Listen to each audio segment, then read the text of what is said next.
Hi guys, it's Lisa. Good morning. Coming to you from outside on my balcony again, trying to enjoy the early morning cool weather before we get back up into the 90s today, and going to be very, very hot and very humid here. So there's a beautiful breeze outside, loving it. So anyway, today is July the 13th, 2018, and I am here with my week, let me look, week 72. Oh my God, 72 weeks since I had my duodenal switch surgery. So my stats, I am 49 years old. I am 5'2". I had my highest recorded weight on January 2nd of 2017. I weighed in that day at 344.6. My day of surgery was February 24th of 2017. I weighed in that day at 308.8. Last week I came to you at 158 even, which was finally, coming down from gaining basically about 10 pounds. Today I'm coming to you at 155 even. So it's a 3-pound loss for the week. I am 153.8 pounds down from surgery date and 189.6 pounds down from my highest recorded weight. So, yay. Very happy to be back at that 155. The lowest I've seen and recorded was 154.2. So I'm feeling like, okay, great. I am kind of just back where I need to be, and really without too much additional effort other than increasing my water. Guys, I'm still drinking just an absolutely insane amount of water. I am bare minimum getting in 120 ounces per day, and I really think that has made a huge improvement overall in things. I'm not having any swelling anymore, which is great. But I will tell you that I am experiencing some leg cramps, which I used to suffer from leg cramps tremendously. When I tell you I would get them nightly, 2-3 times a night, they were devastating cramps. They were the kind of cramps that you wake up from your sleep in a panic, and they were so painful. My dogs are playing, sorry. They were so painful that, I would be almost incapable of communicating to my husband where they were, or what I needed him to do to help me to get relief from them. I could not relieve them on my own. God, they were terrible. And a lot of times I attributed those leg cramps to dehydration and being overheated. Now, I'm definitely not dehydrated. So I know that that's not the case. And I used to take, I'm trying to remember what it was that I used to drink diet tonic water.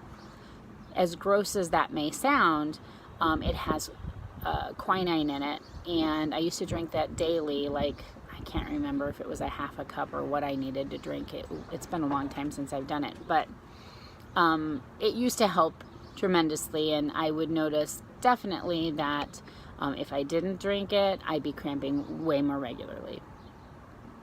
I don't do that anymore because I don't drink anything carbonated, and also it just, God, it was so bad, and I really haven't been suffering from them.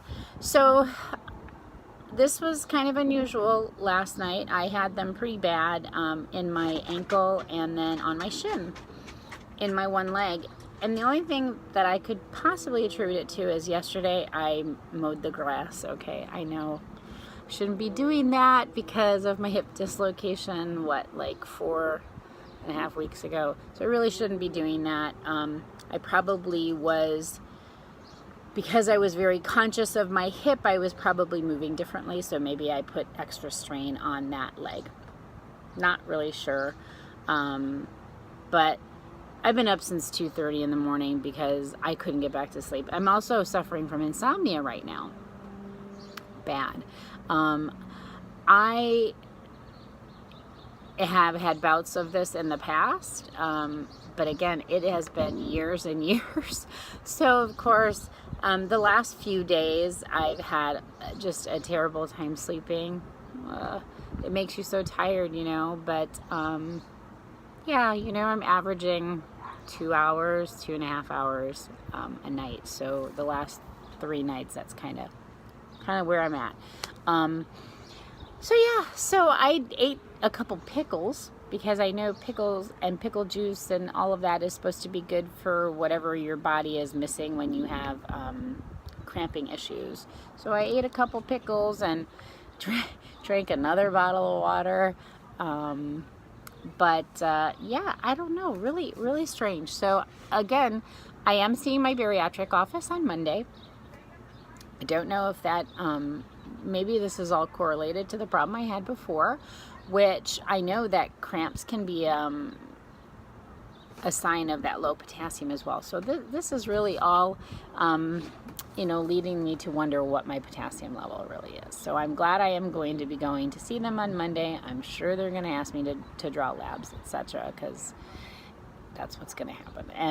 And at this point, that's fine. I need to know, just even if for peace of mind, even for it to say no, everything is fine. Yeah, I need to know that. So what else nutrition wise? Again, crazy numbers with protein. I am getting in about 120 grams of protein a day. So I know that is also something that is probably helping to keep my weight continuing to go downward. I've really been doing a lot better about watching my carbs, and overall my stomach is very happier. My family is very happy, very much happier, and myself too, because yeah, I feel a lot better when I am paying more attention to my carbs and not going above a certain amount. For me, my happy place for carbs is about 40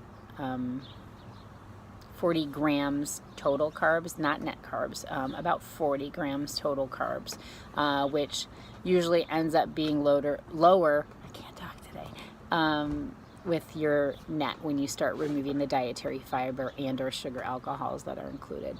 So yeah, so that's all good. My nutrition's been good. So on the plastic surgery front, guys, still waiting again to see the doctor on Monday and get some more of an update on where we go from here and what is next with them. So I'll have more of an update on that. I need to take a drink, really. Sorry, quickly. Sorry, guys. So yeah, I'll have more of an update on that for next week. But something I'm going to share with you it's embarrassing. Yeah, it's embarrassing, and I'm going to share it because I know after talking with some others, I'm really not alone in this, and it's just part of the reality of what I'm facing right now with my skin issues and my body. So I have noticed continually as I've gotten later or further out, you know, in this process, that my skin is hanging more and more. So it's hanging lower, even though like my weight change is not that drastic. The changes in my skin, and the look of my skin, and just kind of where it sits on my body, is definitely different. And this kind of is all in the what is my biggest problem area to me personally, and what do I want to tackle first would be all of my trunk. And I guess I never really realized too much what I was doing or why I was doing it until I went to a public restroom this weekend with my husband. You know, we went out to dinner, my husband and I went into this public restroom, and inside the bathroom stall, why there is this in the bathroom stall to begin with, I don't know, because it's not like you can sit there and admire yourself, but there was a full-length mirror on the back of the bathroom stall door. Okay. And this was big bathroom stall. It was not like a really small one, but it was a big bathroom stall. And when I sat down to go to the bathroom, like I normally do, I'm going to the bathroom, and I happened to glance at the mirror. And I realized I was actually holding all of my stomach skin from being in between my legs so I can go to the bathroom without it hanging down there. Again, guys, I don't really think I ever consciously said, I need to hold this skin out of the way or I'm gonna pee all over my skin. And yeah, so I have to hold my skin out of the way to go to the bathroom. There's something really wrong with that. There's something really wrong with that insurance, that this is something that's going on, and insurance, it would be an issue to have that taken care of, right? What's wrong with this country? What's wrong with our system? I mean, that is not normal. So yeah, I'm sharing something super embarrassing and super personal, so that if there's other people out there that are having to like start to do this or have had to do this, or, I mean, it's just sad. It's just sad that